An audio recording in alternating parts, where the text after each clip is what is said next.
For 6 years, Lisa Chen worked in HR at Riverside Shopping Center. She processed employee paperwork, handled complaints, and managed schedules with quiet efficiency. The mall staff knew her as the pleasant woman in her early 50s who always had time to help. She wore sensible shoes, kept her desk organized, and never talked about her past. She looked like someone who'd spent her entire career in corporate offices. Soft-spoken, approachable, completely ordinary, until a suspicious package was found in the food court on a busy Saturday afternoon. Mall security called 911. Police established a perimeter. The bomb squad was 45 minutes away, and as 2,000 shoppers evacuated in panic, running for the exits, Lisa Chen walked calmly in the opposite direction, toward the device. The security guard tried to stop her. "Ma'am, you need to evacuate. There's a possible bomb." Lisa looked at him with steady eyes that had seen things he couldn't imagine. "I know. That's why I'm going to look at it." What happened in the next 8 minutes would reveal that the quiet HR manager had spent 15 years as an explosive ordnance disposal technician in the U.S. Army. Staff Sergeant Lisa Chen. 2336. Moss 347 confirmed IED disposals in Iraq and Afghanistan, and she could tell from 50 feet away that this bomb was fake. If this story of hidden expertise and walking toward danger when everyone runs away already has you hooked, hit that like button and subscribe. What happens when a bomb threat meets the one person in the building who's defused 347 real ones will remind you that the most dangerous skills are often hidden in the most ordinary people. Now let's go to that Saturday afternoon at Riverside Shopping Center, where 8 minutes of ice-cold composure prevented a city-wide panic. The call came into 911 at 1:47 p.m. on a Saturday in July. "This is mall security at Riverside Shopping Center. We have a suspicious package in the food court.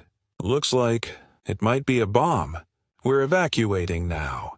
The package had been found by a janitor, a backpack left unattended near the restrooms. When he'd picked it up to take it to Lost and Found, he'd noticed wires sticking out of the zipper, and what looked like a digital timer. He'd dropped it and called security immediately. Mall security had followed protocol, established a perimeter, started evacuation, called police. Standard procedure for a post-9/11 world where every unattended bag was a potential threat. The problem was that Riverside Shopping Center held about 2,000 people on a Saturday afternoon. 2,000 shoppers who now had to evacuate through limited exits. The resulting panic was immediate. People running, screaming, trampling. A woman fell and was nearly crushed. A child got separated from his parents. 3 people fainted in the heat and chaos. In the HR office on the second floor, Lisa Chen heard the alarm and immediately understood what was happening. She'd heard similar alarms hundreds of times in Iraq and Afghanistan. The pitch, the urgency, the undertone of controlled panic. She stood from her desk, grabbed her purse, and moved toward the stairs. Not toward the exits like everyone else. Toward the food court. Her coworker, Jennifer, grabbed her arm. "Lisa, wrong way. We need to get out. I need to check something first." "Are you crazy?" "There's a bomb." Lisa gently removed Jennifer's hand. "Probably not, but I need to see it to be sure." "Go. I'll be right behind you." She wasn't lying. She would be right behind them. After she'd assessed the threat and determined whether 2,000 people were panicking over a real bomb or a hoax.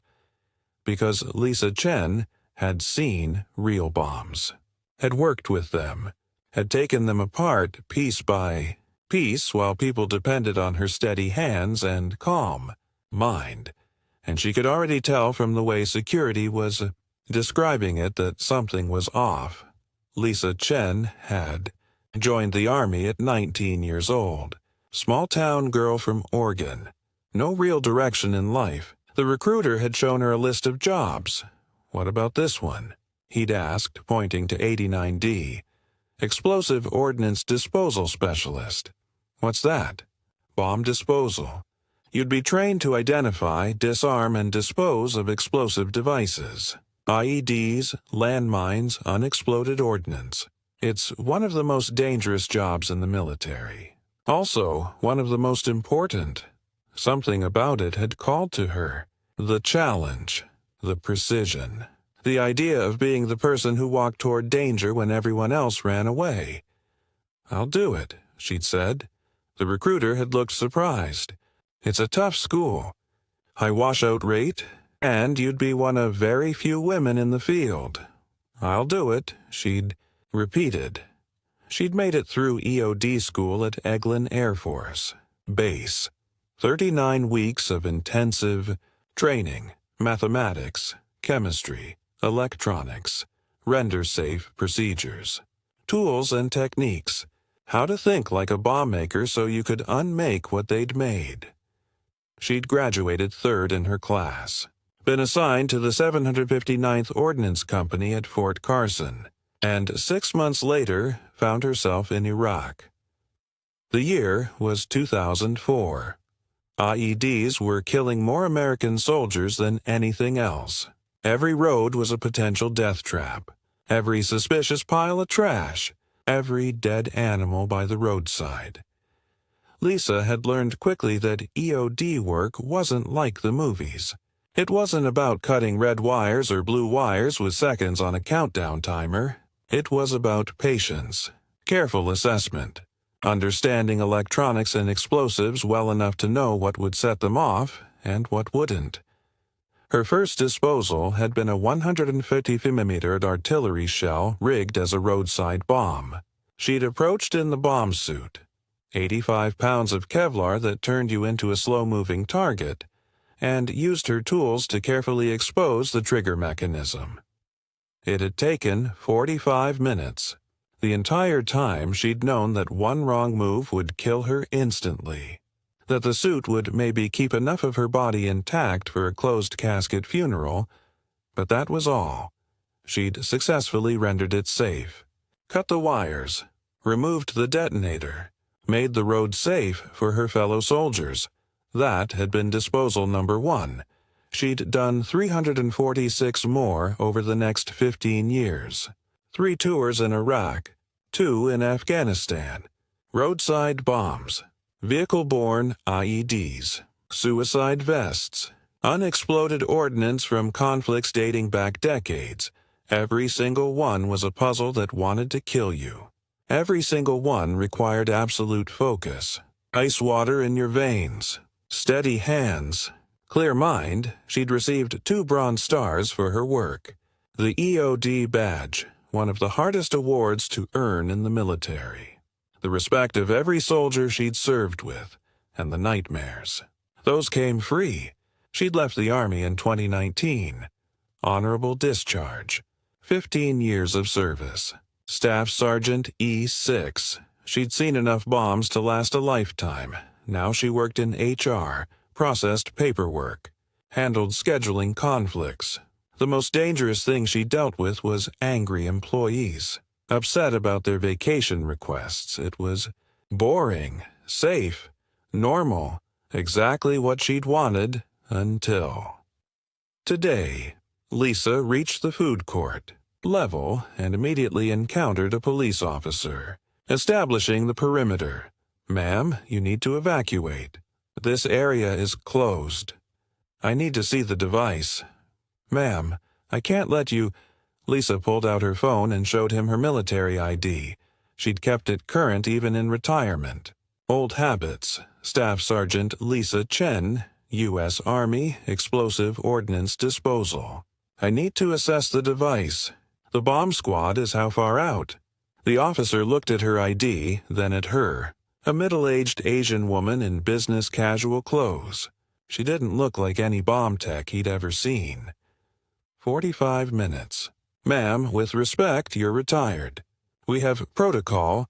"Officer, I have 347 IED disposals in combat zones. I can tell you in 30 seconds whether that device is real or a hoax. Right now, you have 2,000 people in a panic evacuation. If it's fake, we're creating a stampede for nothing. If it's real, I can begin assessment before your bomb squad arrives. Either way, I can help. Now, let me through." Something in her voice, the absolute calm, the authority, the experience, made the officer step aside. "Your call, Sergeant. But if it goes wrong, I'm the only one who gets hurt." "Keep everyone back." Lisa walked into the food court. It was eerily empty now. Just overturned chairs, abandoned food trays, and in the corner near the restrooms a black backpack sitting alone. She approached slowly. Not because she was afraid, but because rushing made you miss things. And missing things got you killed. At 50 feet, she could see wires coming out of the zipper. Red and black. Visible deliberately. At 30 feet, she could see what looked like a digital timer duct taped to the outside. Counting down. Currently showing 8:47, 8:46, 8:45. At 20 feet, she stopped and really looked. The wires were hardware store grade, not military date cord, not professional trigger mechanisms. Just regular electrical wire, the kind you'd use to wire a lamp. The timer was a cheap kitchen timer from Target or Walmart. She could see the brand name. It wasn't connected to anything, just duct taped to the backpack for show. The whole thing was designed to look scary to civilians. But to someone who'd seen real bombs, this was amateur hour. Lisa keyed her phone and called Mall Security. "This is Lisa Chen, HR. I'm at the device. It's a hoax, not a real bomb, but I need to confirm before we call off the evacuation. Give me 3 minutes." "Ma'am, you shouldn't be—" 3 minutes. Keep everyone back." She ended the call and approached to 10 feet. Then 5 feet. Behind her, more police had arrived. She could hear them shouting at her to get back, that she was compromising the scene, that the bomb squad was en route. She ignored them. They didn't understand. They were trained to treat every suspicious package as a potential threat and wait for experts. She was the expert. At 3 feet, she knelt down, used her phone's flashlight to peer into the partially open zipper without touching anything. Inside the backpack, newspaper, wadded up to give weight and bulk. More wires going nowhere. A brick wrapped in duct tape to look like C4, but clearly just a brick. And a note. Lisa carefully used a pen from her pocket to open the zipper wider. Read the note without touching it. "You've been pranked. Check the local news for details." The Phoenix prankster. She sat back on her heels and let out a long breath. Not a bomb. A prank. Some YouTube idiot with a camera hidden somewhere, filming the panic for clicks and views. She stood, turned to the police officers who were now 30 feet back and called out, "It's fake. Kitchen timer, dummy wires, newspaper stuffing. It's a prank. You can approach safely." The senior officer, a sergeant with a weathered face, approached cautiously. "You're sure?" "I've disarmed 347 real bombs." "Yes, I'm sure. There's a note inside. Some social media prankster trying to go viral?" The sergeant looked into the backpack, saw the note, and his face went red with anger. "Son of a... This idiot caused a citywide emergency response for a prank?" "Looks that way. How did you know it was fake?" Lisa pointed. "Wrong wire types. Timer isn't connected to anything. No detonator. No real explosive material. It's designed to scare civilians, but anyone with EOD training can spot it immediately.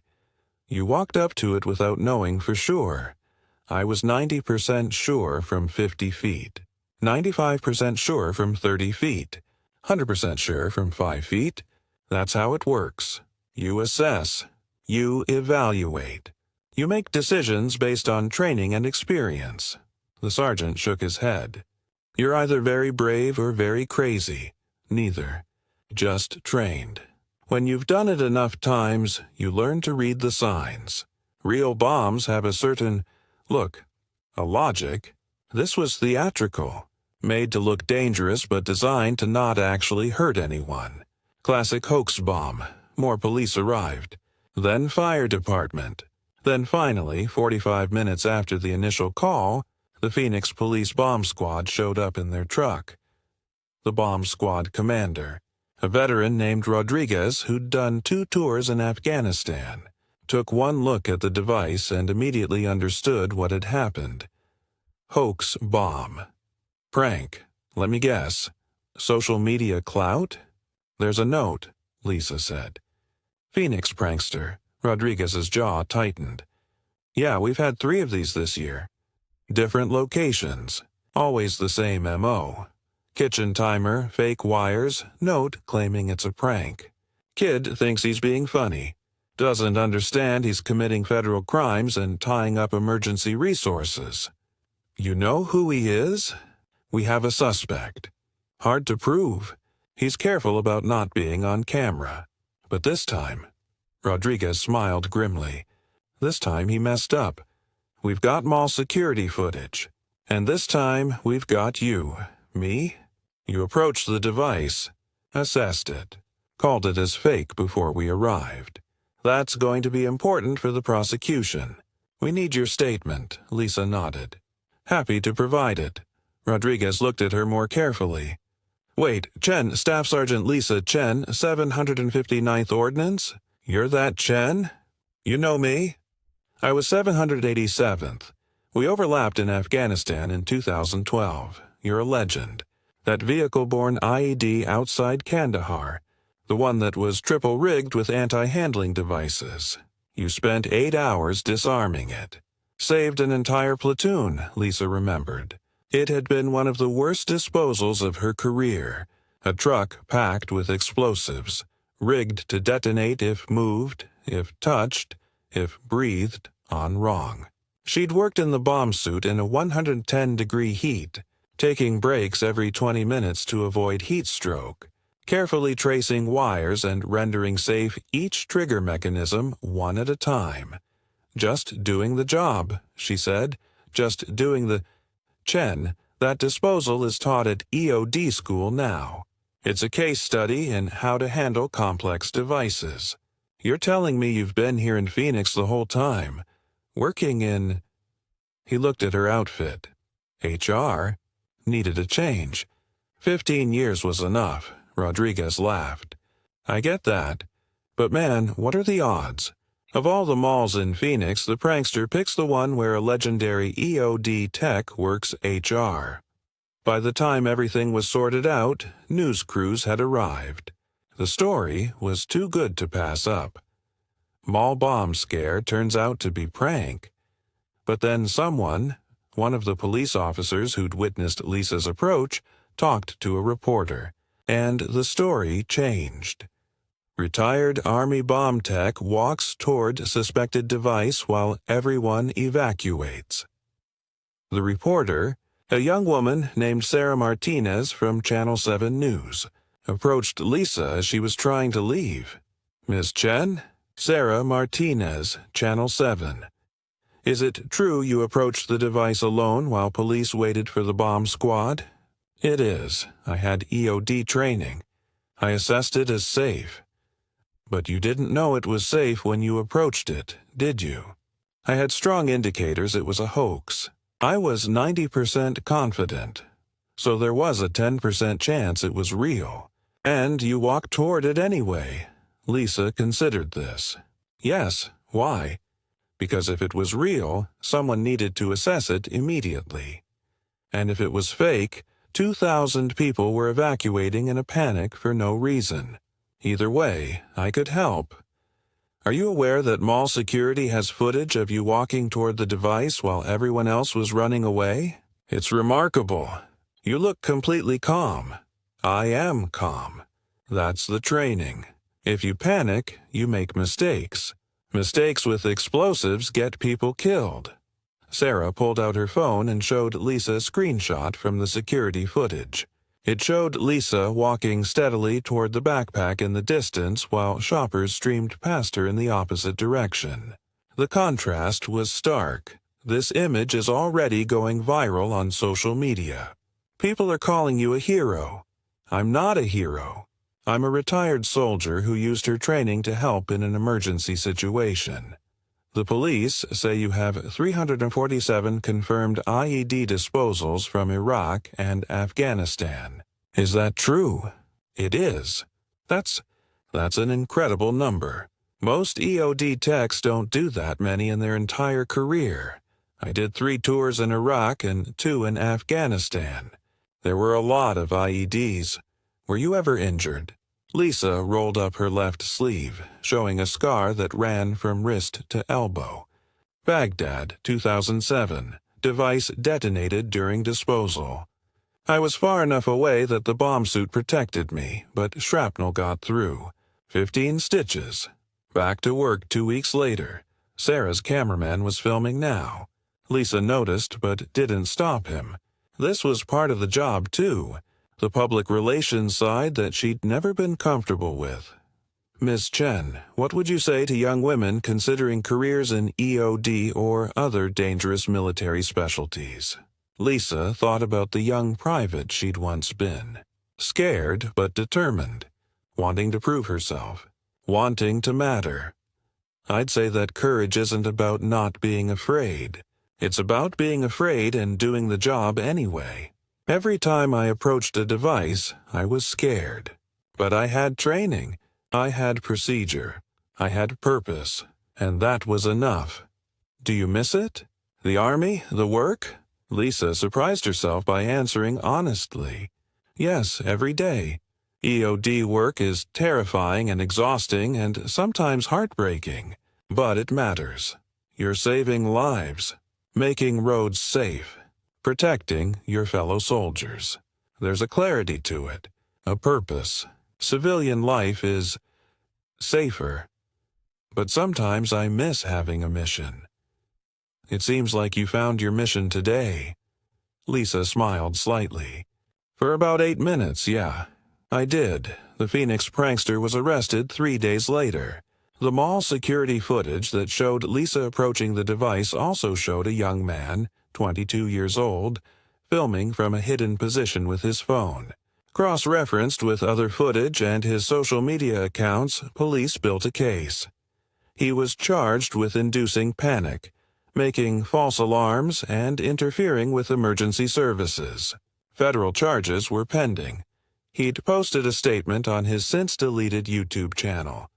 It was just a prank, bro. Nobody got hurt.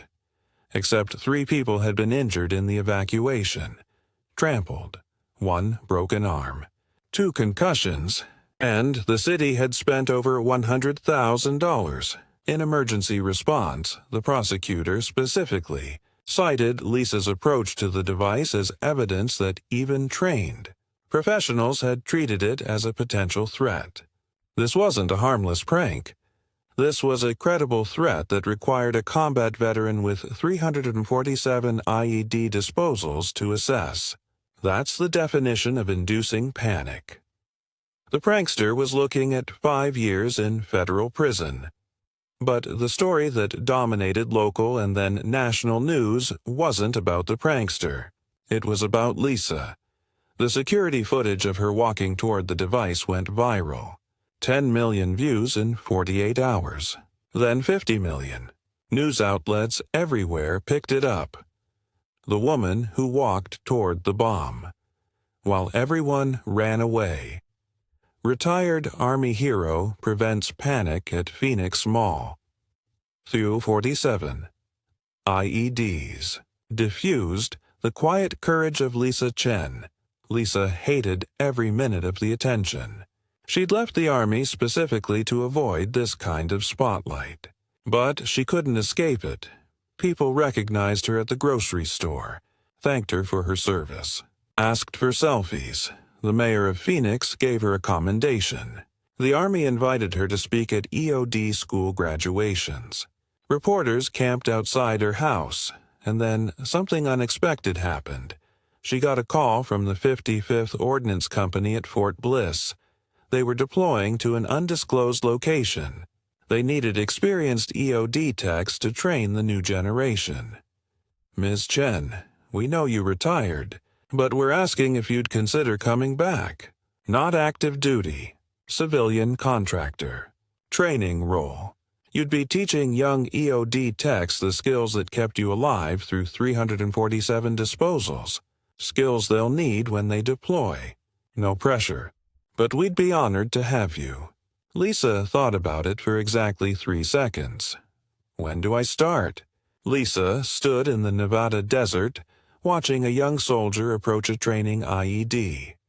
The soldier, Private Martinez, 21 years old, fresh out of EOD school, was moving carefully, using proper procedure, assessing the device. What do you see, Martinez? Lisa called from a safe distance. Visible wires, ma'am. Pressure plate. But the configuration is wrong. The wires are dummy leads. This is a hoax device designed to look scary but not actually detonate. How do you know? The wires aren't connected to anything. They're just for show. Real device would have the wires hidden or properly integrated. Correct. What's your next action? Mark it as safe. Document it. Move on. Good. Now reset and let's try the next one. This one's real. Martinez's face went serious. Roger that, ma'am. Lisa watched her work, saw the careful movements, the methodical assessment, the steady hands. This was the mission she'd been missing. Not defusing bombs herself, but teaching the next generation how to do it. Passing on 15 years of knowledge. Making sure these kids survived their first deployment and their 100th disposal. Her phone buzzed. A text from her former HR coworker, Jennifer. Saw you on the news again. Teaching at Fort Bliss now? You look happy. Miss you at the mall, but glad you found your way back. Lisa smiled and typed back, Miss you too. But you were right. I was in the wrong job. This is where I'm supposed to be. She looked back at Martinez, who was now working on a realistic replica of a vehicle-borne IED. This was what mattered. Not the viral footage or the news coverage or the commendations. This. Teaching. Training. Making. Sure, the next generation of EOD techs had the skills to walk toward danger and walk away alive. People run from bombs. Some people run toward them, and some people teach others how to do it safely. That was Lisa. Chen's mission now, and she'd never been happier.